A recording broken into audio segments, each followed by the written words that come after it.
And now it's my great pleasure to introduce our first speaker, John McGrath, who will be a great source of inspiration to us. He has been here before when he was leading one of the UK's groundbreaking youth arts organisations, Contact Youth Theatre, and he has since opened doors for some of our practitioners as a result of that visit. Today, he's here to tell us about his current vision and how he has gone about establishing a new kind of national theatre for Wales, one that puts community and young people right up front. It is with my great pleasure that I introduce to you John McGrath, Artistic Director, National Theatre Company of Wales.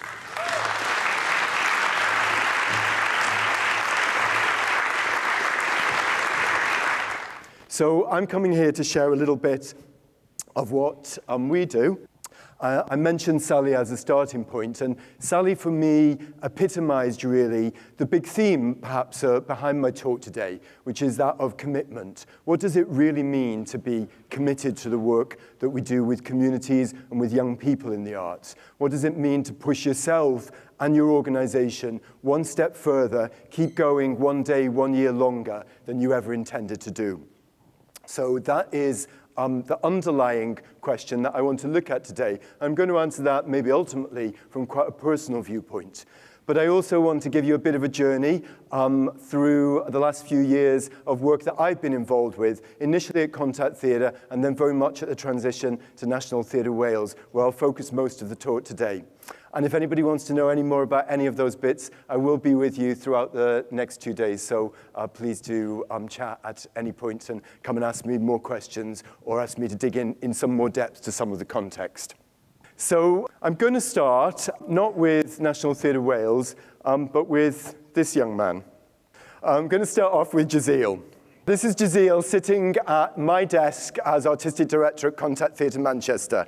And I found him sitting there one day, walking into the office, shortly after I'd announced that after 9 years I was going to be moving on from Contact Theatre to start running National Theatre Wales, which is a completely new venture in the country to the side of England that many of you hopefully will know, Wales, which didn't at that point have the kind of national theatre that we were about to build. It was a big moment for me because I've been at Contact Theatre for 9 years and had developed quite long-term and quite close relationships with a lot of young artists who'd come through that theatre and through the many different programs that it ran. And Jazeel, in a way, was a product of some of that work. He was the son of two artists, Marcus Hercules and Yusra Wasima, who'd originally met through our youth theatre programs, had fallen in love, gotten married, and had this young man. Yusra was from a Somali Islamic background, and Marcus was from a Rastafarian background. And Yusra's family in particular didn't approve of the liaison. So when they did get together as a couple, Contact became more than ever their home, and Jazeel very much became the theatre baby. So I walked in there shortly after I announced that I was leaving, and a little bit still reeling from that decision myself, and saw Jazeel sitting at the desk and was surrounded by a lot of laughter, and suddenly Yusra saying, "John, you don't need to worry that you're leaving. We've already found the next artistic director for Contact." Initially, my first worry was, oh my goodness, I hope Jazeel hasn't deleted all of my emails. But my second thought actually was, what a wonderful symbol that would be. Wouldn't that be ultimately what we're all hoping for and aiming for, that a young person that's grown up in the theatre and the programs that we run actually takes the central role and takes the leadership role within that organization. And I hope that one day Jazeel, I'm continuing to keep an eye on his development, will indeed be sitting at that desk, and that he'll be a lot better at answering his emails than I ever was. Contact Theatre was a theatre that focused on a wide range of work with young people. And there were three basic areas of work that we worked in. It's a venue in the middle of Manchester, quite a substantial venue with 2 theatre spaces, a big foyer stage. And it invites artists from around the world and some really extraordinary artists to make work in the building, often working with young people or producing work that might be of particular relevance to young people. This slide here is a picture of a production by Lem Sisse, who's an extraordinary writer of Ethiopian descent who was brought up in foster care in the Manchester area of the UK. And he was our writer in residence for several years. This is a piece that he wrote called Storm, which was about young people in foster care. That was one of our signature pieces in many ways. But we also invited very unexpected artists to work in that environment with young people. Lem, in a way, had a story that was very close to a lot of our young people. But other artists might have a story that was much more at a distance from the day-to-day lives of our young people. So, for example, Forced Entertainment, who many of you will know as one of the UK's main experimental theatre companies, would present all of their work at Contact Theatre and ultimately made an extraordinary piece of work with young people from diverse inner-city backgrounds called Use Blue for Night, which for me was one of the most significant piece of youth theatre work that we made, but with a group of artists who never usually worked in that context. One of our most successful artist residencies, other than the residency by Lem, was by a radical queer performance artist called Divine David, who was in the building on and off for 2 years and created one of our most popular projects where he turned our foyers into a replica of an English garden where people were encouraged to come, sip cups of tea, and write poetry. And if you can imagine the diverse inner city, often very hip-hop oriented youth of Manchester flocking to this English garden run by a drag performance artist sipping tea and writing poetry, you can imagine the kind of mix-up of traditions that we somehow managed to make happen at Contact. Even more important, though, than that work by a wide range of artists was the work with young people as performers, and this formed a good half of our program at Contact. This is a show called Close Up, which was a series of one-to-one encounters between audience members and young people, where the young people would really test out through performance the expectations and the fears that often, and particularly in British society at the moment, people had about being left by themselves with young people who weren't family members. What would be said about that? Were they under threat? What were the dangers? So this was a piece of work that was very much by young people, but was about confronting the attitudes of older people.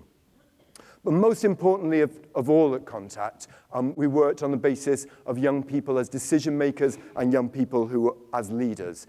This is a picture of a young man called Borhan Mohammadi. Borhan came to Manchester. He was smuggled out of Iranian Kurdistan at the age of about 15 because he was under threat there. And he came to Manchester speaking no English and first got involved at Contact a couple of months after he'd arrived in a physical theatre piece, which was the only work that he could do at that point because he didn't have the language. 10 years later, Borhan is still very involved in Contact, and obviously, as you can see from this picture, has continued to develop his physical theatre and clowning skills, but also has become fluent in English and become one of the young leaders at Contact. So those young leaders are trained to run the drama programs, to act as role models for other young people, but they also take the key organizational decisions. So, for example, they sit on the board of Contact, and they also take a leading role in any appointments that are made. So when I did finally leave Contact, there were 2 committees of people that equally decided on who my successors should be. One of them a committee of board and staff, but the other a committee of young people, including Borhan, who made that decision on equal terms with the so-called more experienced people from the board. My favorite project probably that we did in the last year or so that I was at Contact, again involved Borhan, and it was a project called Future Fires. And Future Fires, for me, took a step further than perhaps even I'd imagined that we would dare to take in terms of how we handed over power to young people. We'd had young people running our drama programs. We'd had young people appointing our staff. But one thing that we'd always held on to was choosing who we would work with next. We outreach to vast numbers of communities, ranging from young people who've been involved in gangs, through to new arrivals, through to students who were also very much a part of the mix, often students from the south of England who were coming from very different backgrounds to Manchester youth. But in deciding what that outreach would be and where we would go, that was something that we very much held on to at the core of the staff. We could see and we could research that there were certain communities that we perhaps weren't reaching, and we create programs for those communities and invite our young leaders to be part of delivering those programs. The step that we took with Future Fires was to ask our young people who we should reach out to next. Who did they think were the people that we weren't reaching, and could they design programs whereby we would reach those other young people? And then 5 young people, including Borhan, did the first of those programs. And Borhan, for example, chose to reach out to young people who were living in temporary accommodation in hostels, because that's where he'd lived when he was first in the UK. And he felt that we weren't successfully reaching sufficiently into those kind of transient young people's lives. And he ran an extraordinary film program where he taught young people film skills and developed his own filmmaking skills, and brought a whole group of young people into contact that hadn't been there before. So those were some of the key programs that we ran at Contact. And as I say, after 9 years, I took the decision that it was right for me and for that organization for me to move on and do something new. And so I took the decision to go and work at National Theatre Wales and to set up that project. And there were a couple of things that I knew that I would particularly miss alongside all of the young people that I'd gotten involved with over those years. And one was the sense of international outreach that Contact has. And Sam's sitting in the almost front row, a massive company, and many other companies from the world have been at Contact as part of our Contact in the World Festival. That's actually Jazil's mum, Yusra, in the center of the picture there at one of those international festivals. But more than anything else, the thing that I would miss at Contact would be the day-to-day life of the building, and having that building and being able to welcome people from across the world and across the street. That's a typical night in the foyer of Contact Theatre. And so here I am making that transition and trying to think, well, what are the lessons that I can take from the work that we did in a building in the inner city and take them to here, to Wales. This was my new stage, a country that actually has only a population of 3 million, although it is about half the size of England, a theatre that had no building. And so I had to ask, what are the lessons that I can take from one situation into another? And also, get into that theme of the talk today, what is my commitment both to the people that I have been working with and to this new environment? And how do I carry that sense of commitment from one place to the next? So we appointed a group of people. We thought a lot about what we should do. There were certain, as I say, pre-givens to National Theatre Wales. It wouldn't have a building. It was working in a country where there isn't a big theatre infrastructure. There are a number of art centres, but there aren't the kind of regional theatres that you get in England and Scotland. And there's a great historic distrust of centralisation. People don't want things that just happen in a capital city. There's a feeling that things should happen around and about, and a real attachment to the land. Equally, there's also a good history in Wales of referring beyond the UK, referring to Europe and to other traditions in its work, and particularly of making exciting site-specific work. So we took all of these influences. I took my influences from Contact. We put them all into a mixer, and this is what we did for our first year at National Theatre Wales.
So,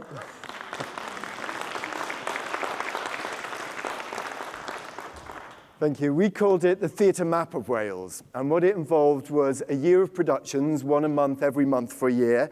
As you can see, if you're counting up there, we cheated and had 13 months in the end. And each show that we made was made in a different location in Wales, and each show that we made was made in a different way, using a different kind of theatre making.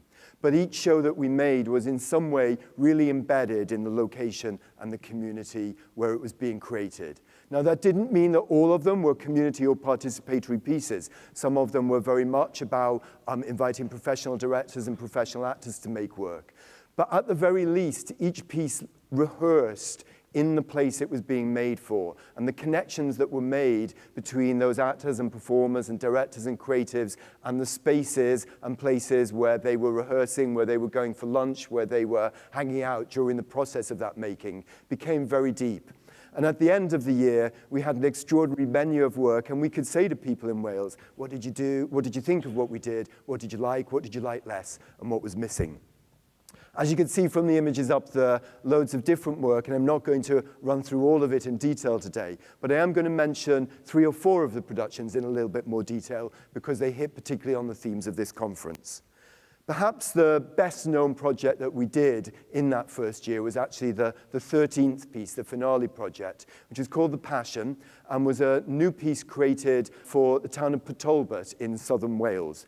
Now, Port Talbot is a much derided town in South Wales. It's the centre of the steelmaking industry, and it's a town that people don't like to visit because they think it's very rough, but also because, on a really basic level, they think that it stinks. They think that it smells of sulfur that's used in the steelmaking process. And when they built a motorway through South Wales, they built the motorway to go over the top of Port Talbot so that, by and large, people didn't even have to go through it. However, as well as having that reputation, it's also the centre of a great theatrical tradition. Richard Burton is from Port Talbot, Anthony Hopkins, and in recent years, the actor that many of you will know from Hollywood films, Michael Sheen. So fortunately, our producer, Lucy Davis, knew Michael from her days working in theatre in London and managed to convince him that he should be part of our great locational experiment. And asked to think about what he would make as a piece of work. He remembered that as a young man from a not particularly well-off background, his first theatre experiences in Port Talbot had been going to see a local amateur dramatics group do a performance of The Passion in the local park on Easter Sunday, and that in some ways he'd always been very affected by that, and he wondered whether we could work with him to remake The Passion as a new piece for Port Talbot today that wouldn't tell a religious story, but that would tell the story of the people in the town. This is the first scene from the piece that was eventually made. We made a piece that lasted 3 days. This is the Friday morning of the piece, our version of the baptism scene. And there's Michael just after he's been immersed in the sea. On that first moment of the performance, which were done at dawn on the Friday morning, a few hundred people were scattered on the beach. By the Saturday evening of the performance, several thousand people were gathered outside of this building, which is a local working men's club. Inside the building, the scenes from our Last Supper scene are being performed, but as you can see, we've had to erect huge video screens outside for the thousands of people that have turned up. What happened is that through word of mouth and through all of the people we got involved as community members in the show, the news about this show spread like wildfire, both through Port Talbot and beyond, and more people kept turning up for this performance that, as I say, lasted for 3 whole days, and with Michael pretty much in character throughout those 3 days. But although it was led by our Hollywood actor, it was very much a community production. 1,000 local people took part in the show, and the workshops behind the show, despite the fact that we were rehearsing 12 other shows all over Wales, the workshops and rehearsals for this production went on for a full year before it happened. This is one of the many groups of community members that actually staged the scenes of the show. And I should say that I refer to things like the Last Supper and the baptism, but the story wasn't of a Christ figure. It was of an ordinary man from Port Talbot who has somehow become the repository of the memories of the town, of the stories that don't get told. And this is one of those stories. You'll remember I said that the motorway passes over Port Talbot. One street, Llewellyn Street in Port Talbot, half of the street, the houses on one side of the street, were knocked down so as the motorway, the pillars supporting the motorway could be built there instead. You can see those pillars in the background on the screen. These are community members from that street who are performing the stories of the ghost and the memories of the people who used to live on the other side of the street, this part of the street that's now replaced by the motorway. And it was those kinds of looking into people's real stories, the things that are forgotten, that turned this into, I think, a truly extraordinary event. By the end of the production, on the final moments, 12,000 people had gathered around a traffic roundabout in Port, and you really felt that a town that had been so often ignored and so often derided had, for that moment at least, had its voice back. But not every project was on that size. Another town that suffered much under the media eye in recent years in Wales is a town called Bridgend. Bridgend became known in around about 2008 as the new capital of teenage suicide in the UK. The newspapers noticed that there was a spike in teen suicides in the town for all sorts of reasons, possibly, but they talked it up, really. They'd just gotten news of Facebook and they'd just gotten news of social media in the mainstream media, and they decided that Bridgend had become the Facebook suicide capital of the UK, and of course started reporting on this, hounding young people in the town, and inevitably, in many ways, that media coverage exacerbated the situation. So in fact, the media in some ways created the very situation that they were commenting on.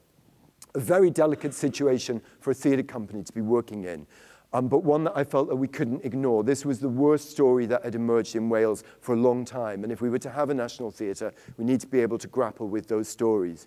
Fortunately, one of Wales's main playwrights of the last decade or so, Gary Owen, comes from Bridgend himself. So we commissioned him to spend time in Bridgend and to write a piece that wouldn't necessarily be about the suicides, but would be his response to them. And he made a piece called Love Steals Us from Loneliness, which was a piece performed by professional actors, but in a rock club in the middle of Bridgend where they have no theatre spaces, a space that young people were used to coming and hanging out. Very importantly with that piece, though, although we decided to make it a professionally performed piece, we consulted with young people at every stage of the way. So we workshopped the show and rehearsals in front of the young people. That was one that I was directing, and I have to say I found it incredibly helpful to have young people in workshops commenting on whether or not what they saw as the behavior of young people, the actors playing young people from Bridgend, was really realistic, and they definitely made the show a better show. But as well as inviting them to rehearsals, we wanted to give them, in a way, their chance to have their say back to the media. So we created an online project called Our Bridgend, which was a way of them marking online what they saw as the light, the dark, the happy and the sad elements of their hometown. And that piece of work is still online if anybody wants to take a look at it. I should say that the online space has been incredibly important to National Theatre Wales. In some ways, our online community replaces what I had in that foyer at Contact, and I'm going to talk about that a little bit more later on. Another thing that's been very important to us is a project called The Assembly. When we were planning our year of work, we realized that a lot of the work would take a lot of time and effort to make, and we wanted also to build something into the program that would also be responsive to very immediate issues. So everywhere that we went and made a show, we also did something called The Assembly. And the assembly would happen in a space of just a couple of weeks, where a small team of artists would go and ask people what the local issue was and recruit local artists to work alongside them to put on an evening of performance debate around that issue. Obviously, in Bridgend, we focused particularly on young people's issues, and young people made evening of performance and debate for us in the local bus station. That's Bridgend bus station, which is the place where they tended to hang out. Most assemblies would take place in these kinds of unusual locations. And they debated with us what the question for the assembly should be. Should it be something as hard-edged as a question about teen suicide? Should it be something much more general about opportunities for young people and employment? But they actually ended up with a really poetic question. They asked the question at the assembly, is love dangerous? And we all spent the evening with a group of young people from Bridgend asking that question, which actually turned out to be absolutely the right question to ask. So that was Bridgend. And this is another assembly that we did in Butetown, which is the old Bay area of Cardiff, and by far the most multicultural area of Wales. And we wanted to work very much in that area because in mapping Wales, we felt it was really important that we paid tribute to the diverse communities who'd often been part of a very ignored part of Welsh history for 100 years plus. And particularly those communities had their history in the Bay area of Cardiff, which historically was known as Tiger Bay and is now known as Butetown. So with that project, we had an assembly really early on to ask people what we should be covering in the show that we made. And loads of people turned up. As you can see, that's the local imam there. And I personally would not be able to get the local imam to come to a show like that. He wouldn't have a reason through me to come and attend an evening of performance debate and to bring his community along. So, of course, I picked up the phone to my friends back at Contact, to Yusra, Borhan, and a couple of other young artists, and they came down and did the research work with me because they were from Islamic backgrounds and they knew the connections and they knew the language for that community. And the imam here became a good friend, actually, of Borhan and stayed with us throughout the project and helped us in many sticky moments. We ended up making a piece that was a taxi ride through the Butetown area where you could see elements of life and history of the town in the different areas. That's one of the main tower blocks in Butetown where an element of the performance take place. So we had hundreds of taxi cabs buzzing around the area and then all culminating on the old coal exchange building, which is where the coal used to get traded in Cardiff and is right in the centre of that port area. It's a symbol of great wealth in the midst of often great poverty. And we took over that building and renamed it the Soul Exchange for the evening. If the first project in Potolba really emphasises the lessons that I learned about community at National Theatre Wales, and the second emphasises the Bridgend project, emphasises the importance of decision-making by young people in what we do, then I think this third one in Butetown really emphasises the role of young people as leaders themselves. I couldn't have done this project without Borhan and Yusra coming to make it possible, and the trust that they had in me translating into a trust built with the communities of that area. And leadership is very infectious. So one of the extraordinary things that happened with this project is that leaders started to emerge quite quickly amongst the young people in Butetown. So one young man who was from an Irish and Caribbean background in Butetown, Gavin Porter, came to us at the end of the show and said, "I love what we did with the assembly. Can you support me to make a series of assemblies in Butetown in my local area talking about local issues?" So we supported Gavin to do that. And perhaps even more amazingly, this group of young men, who were a bunch of young Somali men from Butetown, who had been part of the project, came into the office 2 days after it had finished and said, "Soul Exchange was great, but actually we don't feel our stories were sufficiently told in it. There was a lot of talk of the history of the area and the different communities there, but the Somali population in Butetown has grown and grown recently, and often particularly Somali young men are seen in particularly negative light, not only by the wider community, but sometimes even within Butetown itself." And they said, "Our story hasn't really been told. The whole world looks at us as pirates, but we want to be seen as poets because that's our tradition in Somalia. That's our tradition of talking through poetry. So we've got an idea for you, John, about a new show for National Theatre Wales." And that was them, I think, being infected in a way by the leadership roles of Yusra and Borhan and feeling that they had the right to come in and make that conversation. And I'll tell you a little bit more about what happened to that conversation in just a few minutes. It wasn't always easy. The images that I'm showing now are probably of what I would say was artistically our outstanding piece of the year in terms of sheer power as a piece of theatre. It was created by a legendary Welsh theatre director, Mike Pearson, who pioneered a lot of the site-specific work in Wales. And in many ways, I was taking inspiration from Mike in creating the theatre map of Wales. And I was determined he was going to make a piece of work for us. He proposed a project that took place on an army training range in the middle of the Brecon Mountains in the centre of South Wales. And he had built a relationship with the commander of that camp, which is a place where young men and women were training to go to Afghanistan. But had always had at the centre of it, since the 1950s, a mock village, a space where soldiers prepare for war by learning to invade houses, learning to take over built environments. And Mike, who comes from quite a left-wing perspective, had somehow managed to build a relationship with the army on that site and felt that that would be, in a way, the secret part of Wales that we had to mark on our map. So he created a new version of Aeschylus's The Persians that you saw by driving up in a bus through into those hills, into the army range, walking in the Cape in your rainproof poncho as all audience members, as you saw in the last picture, and then sitting in front of this extraordinary building where usually soldiers are preparing for war. And instead you saw a version of Aeschylus's Persians, which of course is a play about a defeated army returning from war and the effects that that has on the community that it's from. It was a truly extraordinary piece of work.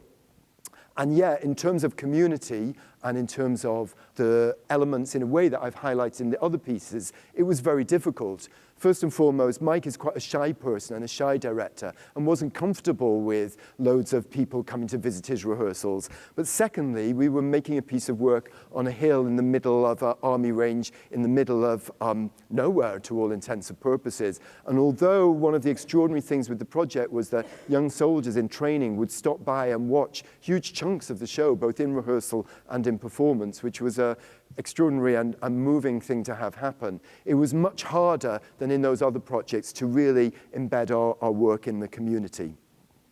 So I think that's important to say that nonetheless, I felt that this was an essential piece of work to make. And it isn't always about finding those connections first time. It's about sometimes making extraordinary and difficult work and trying to work out how is this part of participation, how is this part of the communities that we're trying to work with. And one of the ways that we do that is also by having programs that take place alongside all of our projects and that join our various projects up. And a key element of that is a project that we call National Theatre Wales Team, which takes place in every place where we're working and is really about recruiting the widest possible range of people to become part of National Theatre Wales. So here's a little bit of information about National Theatre Wales Team.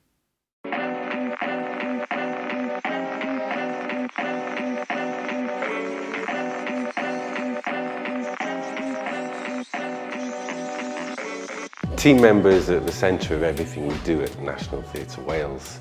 They're a network of people who we collaborate with and support to run their own projects.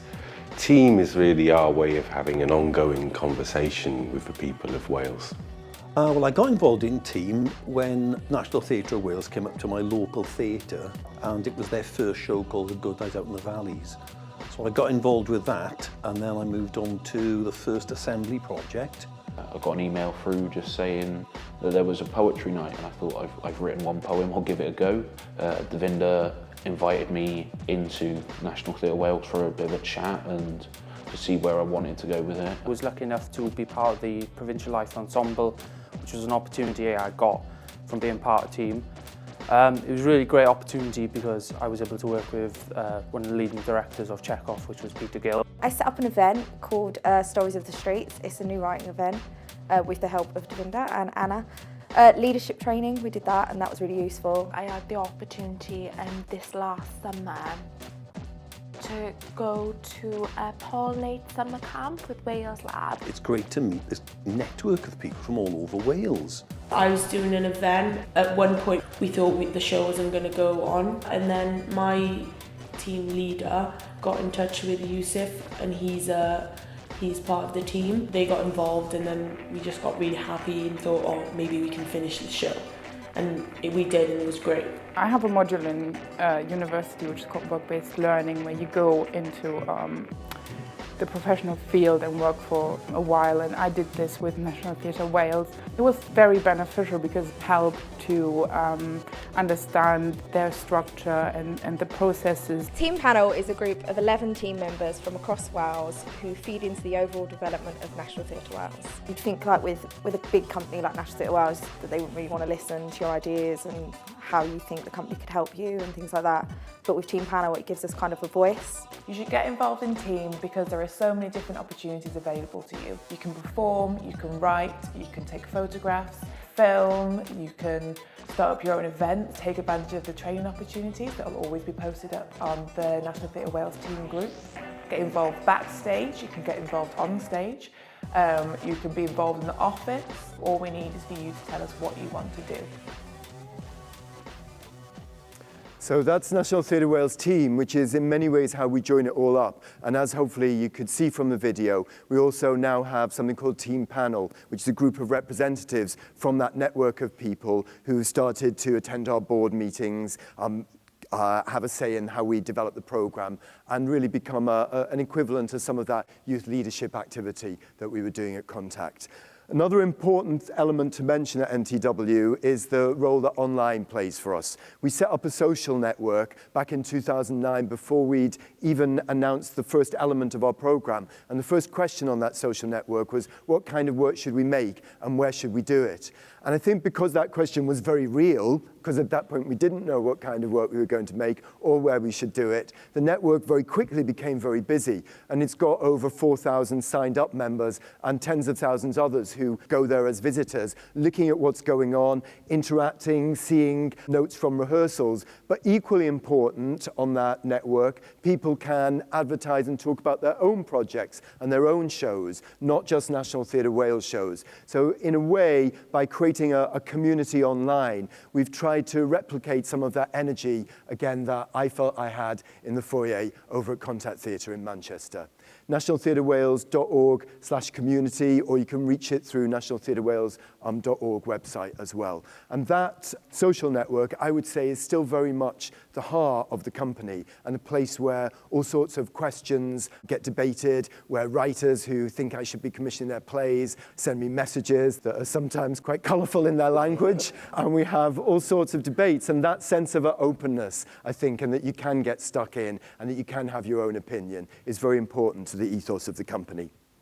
So in our going through into our second and now third year of work, one of the big questions that we've asked people is, what was missing in that first year of activity? And I'm going to tell you a little bit about a few shows now that have come up since the first year of work that have responded to that question. One young writer, Tim Price, who's very active on our online community if you ever go there, and has all sorts of opinions about what we should be doing at National Theatre Wales, is a very interesting young writer. At that point hadn't been commissioned, but I called him in and said to him, okay, you've got all of these ideas. If you had to say there was one thing missing in our first year of work, what was it? And he said straight out, a genuinely political piece of theatre. He said a lot of the work was really embedded in communities, it was talking about issues, but what about something that really nails its political colours to the mast?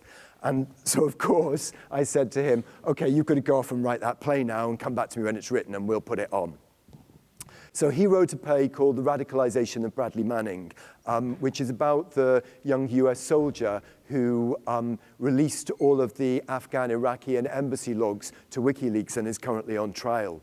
Now, Bradley Manning, as many people don't know, is the son of a Welsh mother and spent his teenage years in Haverfordwest, which is a little town in West Wales.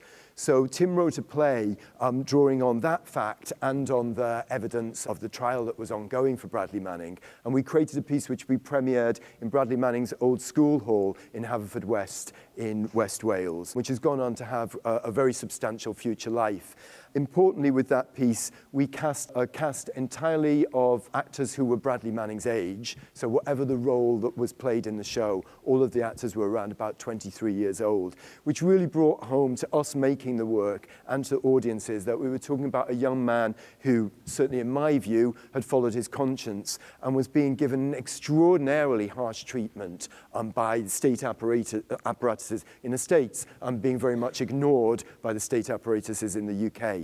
His story was very much an online story as well. So we pushed forward our online work with this project, and whenever the show is shown live in front of an audience, there's also a live cast that happens on the web, where you can watch the show, not in a beautiful Metropolitan Opera style live viewing, but through surveillance cameras that are embedded in the set, and where you're always also encouraged to respond, to chat, to talk to other people who are watching online. And very importantly, given the nature of this show, you provided a whole series of links to other information, ranging from the actual WikiLeaks documents through to updates on the trial, through to a link to a website that Bradley built when he was was a young student back in Haverfordwest. So again, trying to think what would be the dispersal, what would be the online, and what is the community that's gathered around a particular political project like this. Another piece, of course, that we'd already been told was missing was a piece about the lives of young Somali men, young Somali people in Wales today. So working with those young poets who come to us on that day, we worked with them for about a year and a half and created a piece called Dugabe, which is Somali for the poem, which ended up with a performance debate in the Welsh Parliament building. That's the Welsh Parliament building, the Senedd, with those young poets and a group of professional and community actors talking about their aspirations and their feelings right in the heart of where our decisions are made. Also had a whole street parade element to it, and that's Yusra again, who along with Borhan continued to work on the project, and it ended up with a big finale where a huge puppet made of the poetry, made of the words of those young Somalis was launched out into the bay to take the word out to the world that young Somali people saw themselves not as pirates, but as poets. We also have artists coming to work with us who've perhaps been inspired by the activity of people like Michael Sheen. So this is a very well-known musician in Wales, Griff Rhys, who is part of a band called the Super Furry Animals, and now has a band called Neon Neon. And he wanted to tell the story of a character called Gian Giacomo Feltrinelli, who was an Italian millionaire communist publisher that he wanted to write an album about. But he was inspired by the fact that he could also make theatre. So he worked with us to create a theatre piece that was a cross really between a gig, a show, and an interactive rave.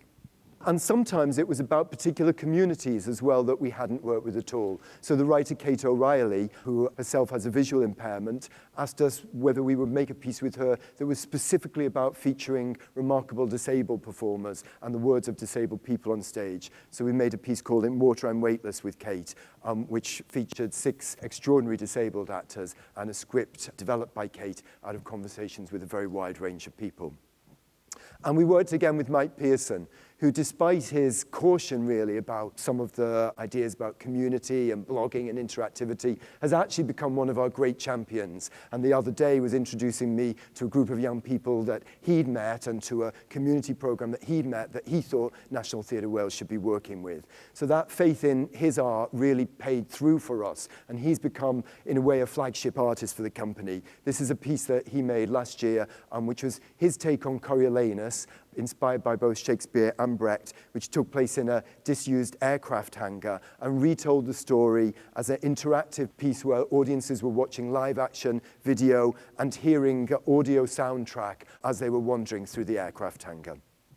We also asked what kind of programs were missing, and one thing that we felt was missing for our first year was something that linked the work that we were doing on the professional level with the work that we were doing with Team, which very much supported emergent artists and people who were starting to take a leadership role. So we created a program called Wales Lab, which focuses on emerging artists by giving them residencies across the country, placing them in a way like we did with Theatre Map of Wales, but with work that's in the early stages of development, or artists that are in relatively early stages of development, to be inspired by everything from industrial landscapes to beautiful beaches. And that's one of our Wales Lab artists developing a new piece of work in Triada Bay in Anglesey. And we also found that, very gratifyingly, there were plenty of places saying, but we weren't on the Theatre Map of Wales. We'd like you to come and work with us. And we knew that it would take us years to reach all of those places through doing productions. So we retooled our assembly project and came up with a new version of it called the Democratically Elected Assembly, where anybody could propose to us online that they wanted us to come and do an assembly, a performance debate with them. And every few months we put a selection of those projects online, and anybody who logged in online could vote for which one we should do, and then we gather our troops, we gather a group of creatives, we go to that place, find creative people there, look at what this question was that had been proposed, and in some way address it through an evening of performance debate. Of course, that was also a great way to build up team members in those various communities too. And these are some of team members from all the many communities now that we're working with. I'm taking part in an annual event now for us, which is a big team evaluation where anybody who's been involved can come together in a big interactive forum and talk to us about what we should be doing next.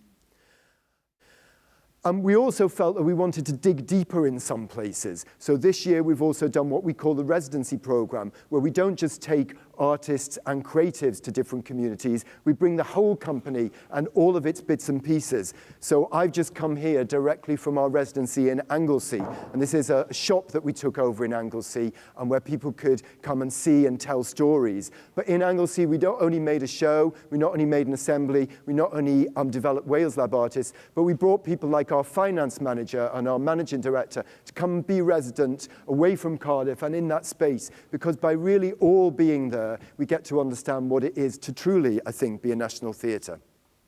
You remember I spoke to you about Gavin, who was that young man from Butte Town who wanted to do some local assemblies.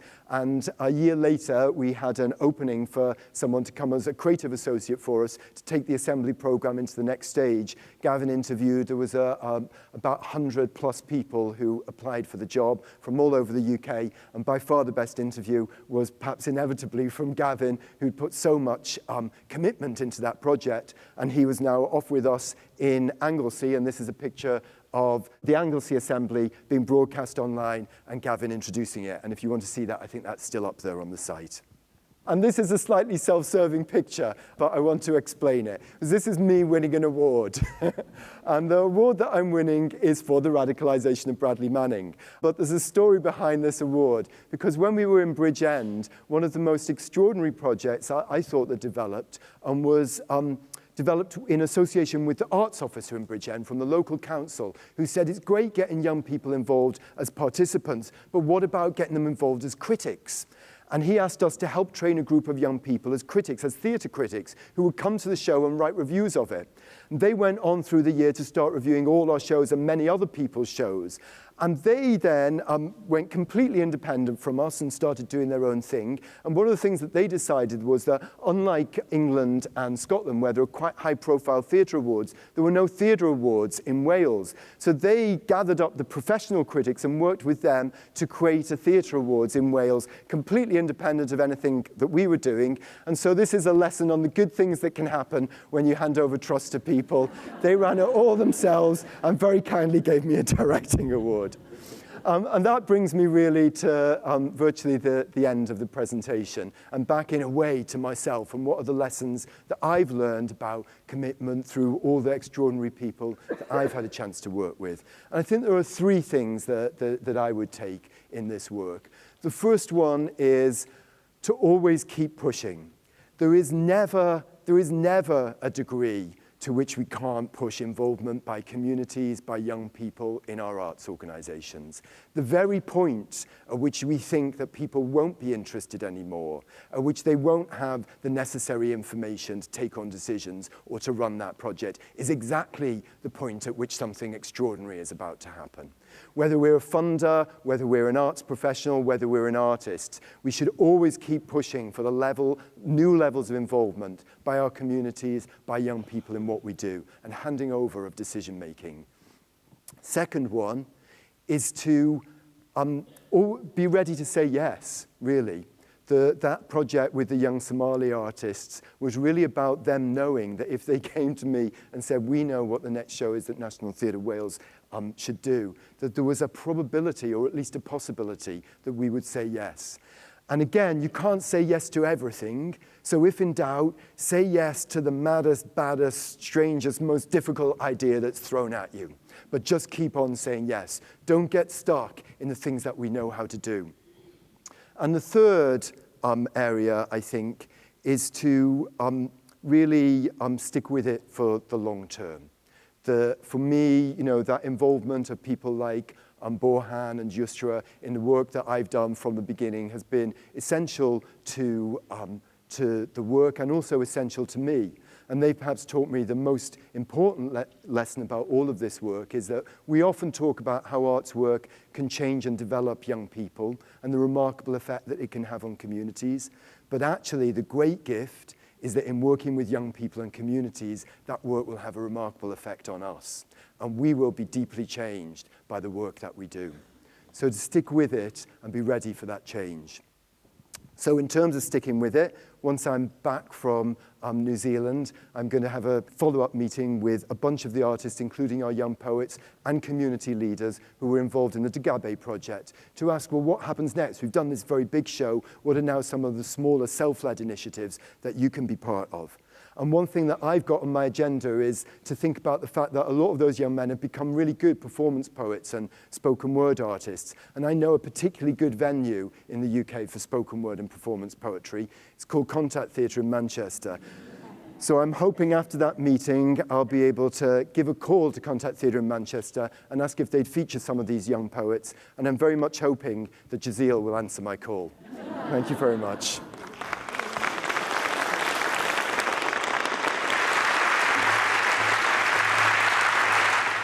Well, diolch yn fawr chi gyd, John Bach.